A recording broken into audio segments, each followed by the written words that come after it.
Thank you, Jeremy. Good afternoon. I'm Henry Thomas, with the TN Construction Group. We're a builder here in Kittitas County. We do a lot of residential, multifamily, commercial, and ADUs.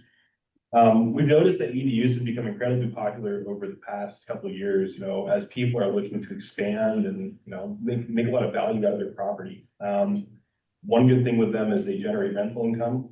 They add long-term value to the property. What I want to do today is walk you through the three most important things that we like to identify before you start any kind of ADU project. If you can get these three things right from the start, the design, the permitting, and the construction process, we'll go, sorry about that. I've got a loud voice normally. Construction process can go incredibly smoothly. These three things are identify your needs, set a clear budget, and define your size requirements and timeline. When we identify our needs, we're looking at, what's the plans look like? What do the pricing look like? What is this ADU for? Are you using it for family, aging parents, adult children, or guest space? Is this for rental income, something to help offset your mortgage? Or is this something to provide cash flow for your property? Or is this a lifestyle space? Are we using this for, a flex space, a gym, a home office, whatever it is? Knowing the primary purpose and it shapes everything else in the process, the design, the layout, even the finishes you choose. For example, a detached ADU or a dadger in the backyard might be a perfect place for a rental, while a garage conversion with living space above would be great for family. The needs drive the design. So the first step I always encourage homeowners to take is to write down exactly what the problem is you're looking to solve with this ADU. And if you can answer that question clearly, you're already ahead of most people. Awesome. Thanks, Henry. I'm Troy. I'm the other half of TM. One of the things that's really uncomfortable, but it's critical when you're doing a project like this, is the budget. ADUs, any construction project can vary greatly depending on the size, site conditions, finishes. Usually the things that drive that the most that are unexpected or sorry about that. Usually the things that are hard to estimate or hard to guess is your site prep and utilities, and Skylar touched on that. Connecting your water, your sewer, your power. A lot of times those things are underground and you don't really know what you're getting into until you expose that.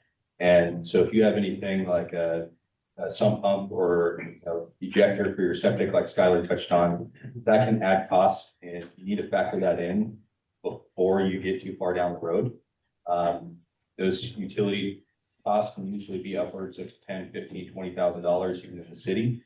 And you also have to plan and prepare for when you're digging through the ground, you have no idea what's underneath there. And if you're coming into something that you expose an old sewer pipe, or you expose something, you have to be prepared to fix that. And those can be unforeseen costs.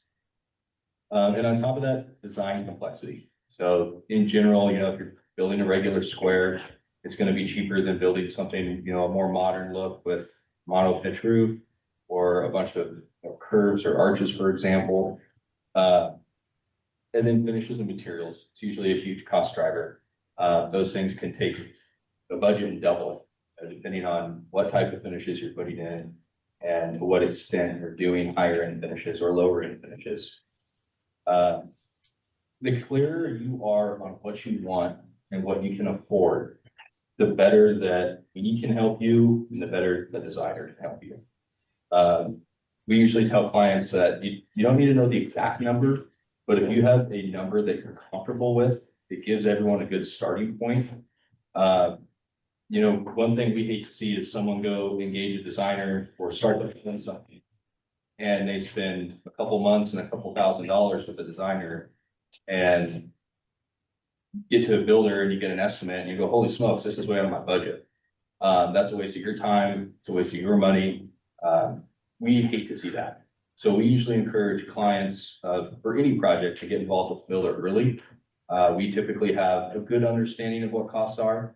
And that's kind of a conundrum in the sense no builder can give you an exact price until you have a set of plans. But getting a builder involved early can help you understand what those costs are. And then timeline is also a huge thing. Construction and design timelines vary greatly depending on the size of the project and the complexity of the project. Usually design and permitting, at least in our experience, takes 4 to 6 months. Construction can usually take 6 to 12 months. And again, this is depending on what time of year is it, what does our site look like? You know, Skylar had a picture on his thing there, someone craning in a section of a house. Those things you have to plan far in advance. You have to get down a road closure, schedule the crane, schedule all that stuff. So it can be really time consuming. And something to add to that as well is designers, builders, people at the city, everyone's busy, and having an expectation with yourself of your own project of how long things are gonna take is great. If it's May and you're thinking, oh, I gotta move my mother-in-law into this house in December, that's not gonna happen. And so having a clear expectation and just having open conversations with folks from the city or the county or ourselves or designers, we can usually kind of help set those expectations. And like I said, I use that word expectations a lot. The clearer everything is from the get-go, the best experience everyone's gonna have. So kind of to wrap up.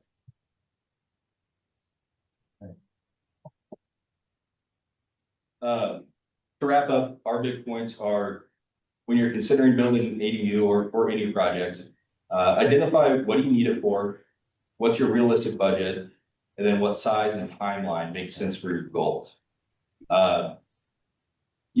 Having those things thought about ahead of time, you can have clear conversations. One thing I forgot to touch on when I was talking about cost, a lot of times when you hear contractors speak about cost of something, they'll say, oh, it's $200 a square foot or $400 a square foot. And that's not necessarily true. If you take 10 square feet out of a building, you're not gonna save $2,000 or $3,000. Your kitchen is going to be substantially more expensive per square foot than your living room is. So things like that, having those conversations early, save you time, save you money, save you frustration, just planning ahead. And yeah, if you guys have any other questions or want to chat further, we're at the back table. Our office is on the 3rd floor of the Bitterher building. And don't hesitate to reach out.